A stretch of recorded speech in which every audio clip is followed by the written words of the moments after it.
As a psychotherapist and lifelong student of human behavior, I've been trying to understand something that troubles so many of us. How could so many Americans support a president and administration marked by such blatant immorality, cruelty, and deception? How could they cheer on policies that actively hurt them, their families, and their communities? How could they believe the endless lies? And how could they want someone in power who seems to be tearing down the very foundations of what's good about our country? I want to share some facts revealed by my research that will help answer these questions. And while this might be hard to hear, I invite you to listen with an open mind and a compassionate heart. The data shows a clear pattern when we look at how they vote and the conditions of their lives. Across counties and states in the U.S., we see strong correlations between MAGA voting and higher rates of obesity, drug addiction, chronic disease, low educational attainment, low social engagement, and poor mental health. People who are uneducated, sick, addicted, obese, anxious, depressed, and lonely tend to vote for Trump. This is strongest in Mississippi, Alabama, and West Virginia. In the most graphic example, West Virginia, which is the state with the highest percentage of these problems, was also Trump's best state, where he won by a 42% margin. And we see this pattern repeated in Kentucky, Tennessee, Arkansas, and Louisiana, and rural and non-metro areas of the Midwest. At the same time, states with lower rates of these problems, places where people are healthier, more educated, and more socially connected, tend to vote Democratic. For example, the Northeast and West Coast. So let's look at some maps. Here's the voting map in the last election. Here's the obesity map. Here's the drug addiction map. Here's the chronic illness map. Here's the educational attainment map. Here's the social engagement map. You can see the strong overlap between MAGA voting and the places where people are suffering the most from these problems. Why is this the case? The science tells us that all of these conditions affect how the brain functions. That's the key. When you're sick, addicted, isolated, poorly educated, and struggling mentally, you simply can't think as clearly. Your brain is literally impaired. Let's take these conditions one at a time. We'll start with obesity. A 2020 study published in Neurobiology of Aging found that people with higher body mass index, what we call BMI, tend to have less gray matter volume, which is the stuff in the brain that makes thinking and processing happen, especially in the parts of the brain called the prefrontal cortex and the hippocampus, which are related to decision-making, impulse control, and memory. A 2016 study shows that obesity can accelerate brain aging by up to 10 years. It's also linked to chronic, low-grade inflammation and insulin resistance, which are known to negatively impact brain health and are linked to higher risks of cognitive decline and dementia. Obesity compromises people's brain health. They make worse decisions, they can't control their impulses as well, and they have trouble remembering things. Now let's go to drug addiction. Counties with higher rates of opioid use and drug addictions strongly align with higher Republican voting. These drugs rewire the brain's reward system, making the brain prioritize drugs over natural rewards, like loving relationships, healthy food, or positive goals.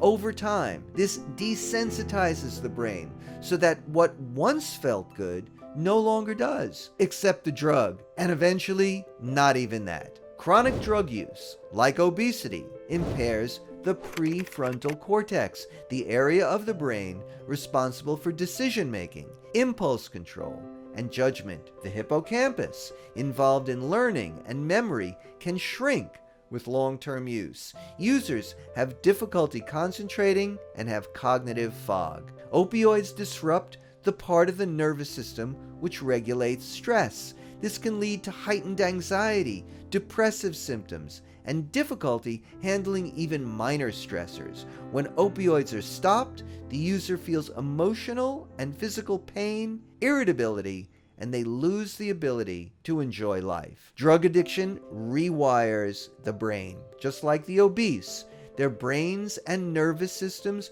are impaired. They lose self-control. They make bad decisions. They can't concentrate. They can't control their impulses. They become emotionally dysregulated. They're depressed, anxious, irritable, angry, and negative about everything. Next, we'll go to chronic disease. Voter patterns correlate with health disparities. Republican counties report higher chronic disease and lower life expectancy than Democratic ones. Chronic disease often involves systemic inflammation, which can damage neurons and reduce the growth of new brain cells. It can impair neurotransmitters affecting mood and motivation. Chronic inflammation is strongly linked to cognitive decline, depression, and brain fog. Diseases like hypertension, diabetes, and heart disease reduce blood flow to the brain. Type 2 diabetes is especially dangerous. It can shrink the hippocampus and prefrontal cortex, impairing memory and executive function. Fatigue and mental fog are common symptoms of chronic respiratory conditions like COPD. Diseases that disrupt hormone production can affect concentration, memory, alertness, and mood. It can increase the risk of depression and anxiety. People with chronic diseases are at significantly higher risk for mild cognitive impairment, mood disorders, and stress sensitivity. Again, these conditions impair the parts of the brain that results in bad decision-making, poor thinking, brain fog, bad moods, and progressive decline in mental functioning. Now let's see how low educational attainment affects the brain. Here too, we see a strong connection between Trump voters and low educational attainment. Low educational attainment has a powerful and lasting effect on brain functioning. Higher levels of education are consistently associated with better executive function, memory, and attention. People with more education often maintain cognitive function longer. Educational attainment is closely tied to better working memory, impulse control, planning, and problem solving, and mental flexibility. And the brain grows stronger over time with mentally challenging tasks, which lifetime education provides. Education literally shapes the brain. It builds neural networks. It strengthens executive control and makes the mind more flexible and resilient. So just like the other conditions, low educational attainment negatively impacts the brain.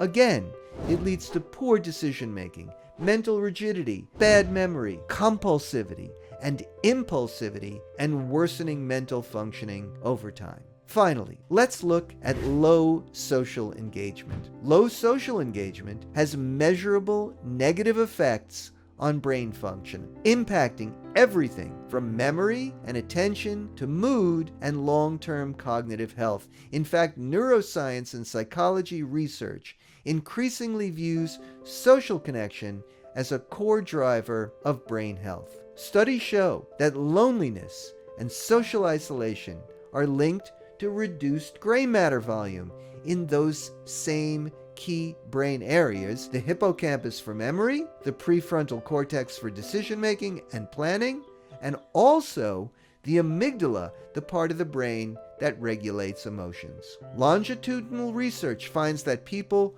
with low social engagement have a higher risk of cognitive decline, even when controlling for other health factors. Social interaction exercises executive skills like empathy and self-regulation. Without regular engagement, these abilities weaken, leading to decreased focus and attention, slower processing speed, and reduced problem-solving skills. Isolation leads to impaired memory, bad moods. The default mode network associated with introspection and social thinking becomes hyperactive and dysregulated in lonely individuals, linked to rumination and anxiety. So social isolation is yet another significant marker for poor decision-making, dysregulated emotions, an inability to understand ourselves, mental decay, and the ability to feel for others. So what conclusions can we draw from these facts? Poor health, limited education, drug addiction,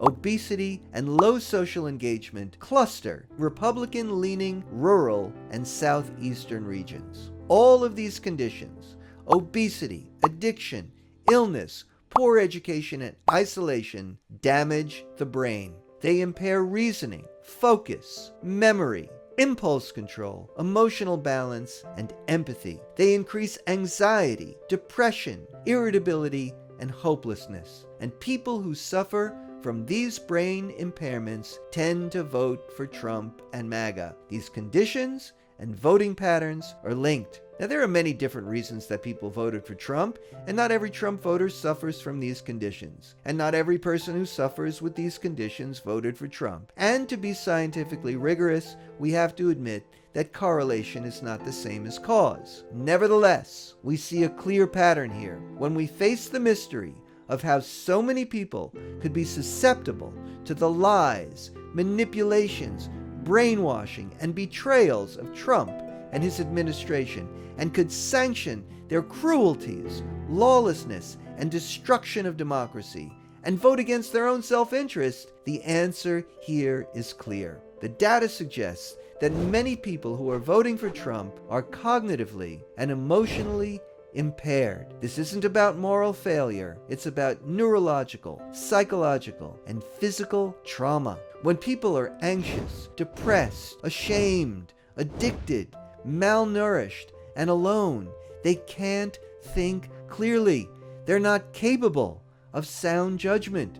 They're more likely to lash out, to cling to comforting lies, and to act impulsively. That's why we see people cheering things they might otherwise find immoral. That's why they ignore the truth and support someone who promises revenge, validation, and emotional relief. They go into that voting booth and act on impulse, acting out in rage because they're living in a constant fog and can't make smart decisions. Imagine how mentally impaired you would be if you had a number or all of these conditions. You would be easily manipulated and fooled by big lies and false promises, and you wouldn't be able to process a rational, logical argument. And Trump takes advantage of that. And here's a disturbing question. What if the people in power want it that way? What if the proposed cuts to healthcare, education, addiction treatment, and mental health care aren't just accidents, but part of a strategy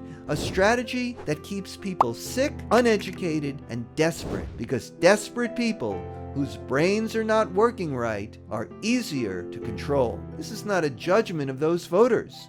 The folks in the South, rural areas, and other places who are struggling with these conditions deserve our empathy. This is a public health crisis, a mental health crisis, a human crisis. These are societal problems as well as personal ones, and we need to seriously consider their underlying causes and bring healing to those who are suffering. The answer is not to make them feel better by shaming and hurting others, nor by giving them false hope and then exploiting them, nor by making their problems worse when promising to make them better, nor by encouraging them to abandon their moral principles and act out in rage. Rather, as fellow Americans, we need to take collective responsibility and find real solutions for our brothers and sisters who are truly suffering, and doing everything we can to heal these debilitating conditions. We must look to the underlying reasons